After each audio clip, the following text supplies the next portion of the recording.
So often as coaches and content creators, we tell ourselves that a piece of content isn't necessarily good before we hit post, and it is probably one of the dumbest processes that you can go through as a content creator. I've definitely been there myself where I think I'm so smart, I think that I know the algorithm, I think that I know my audience, and I like to think that I do have a good understanding of my audience, but we've all had that experience where we've posted something and we've spent absolutely hours and hours on it. We think it's going to be go amazing, and it isn't really well received versus something that we kind of just throw up. For example, this morning my flight was delayed and I was in the airport, made a video in the airport, didn't think it was particularly great, but wanted to continue sort of posting daily on Instagram, and the videos performed pretty well for my kind of following size. It hasn't gone viral by any means, but it's actually helped me reach new followers. 50% of the likes are people that don't follow me, so that's a win in itself. And that would have been easily something in the past where, even like this YouTube video here, it's pretty poor lighting. It's Saturday, 8 p.m. I'm about to go head out with some friends.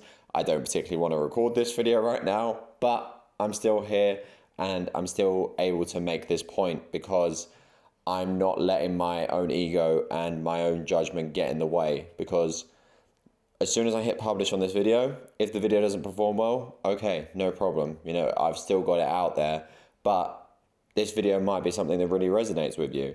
And by me taking that on myself and saying that, oh, this is a rubbish video, the lighting's terrible, I'm just waffling right now, no one's going to find this valuable, when in actual fact, it might be a video that you really find valuable. It might be a video where someone in my audience, it really resonates with them right now. And so often we get in our own ways because it's essentially your ego telling you that you know better than your audience. And you have to remember, whenever you are posting a piece of content, you have to let the audience, your viewers, be the judge of what that good content is, not you. You do not have the right. You, of course, have some context, but ultimately, like any form of art, the beauty is in the eye of the beholder. And of course, if you're, as you create more content, you start to, and that's what the people at the top of the game know. They kind of know the processes and they know the systems and what goes into the process. But especially as newer creators, we have to be a little bit ignorant. We have to show up consistently in order to then get data to learn from, maybe in future times. But I know for myself, as someone who has struggled always with being inconsistent with content, oftentimes it's because I am judging the content before it's even gone out, and I'm not sharing it with the world. I'm not hitting publish, and I'm not letting my audience be the judge of what the good content is.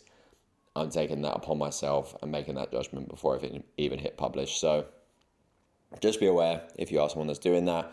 I'm currently recording 30 YouTube videos in 30 days, currently on day 20, I believe. So we're coming near to the end of this challenge, but I'm going to do a full video breaking down kind of all the lessons I've learned from this. So if you are new around here and you are a coach who is looking to make better content, or a content creator who likes, making better content, then make sure to hit subscribe. I'm going to go out. I'm going to go have a few beers with the boys, and I will see you tomorrow for day 21.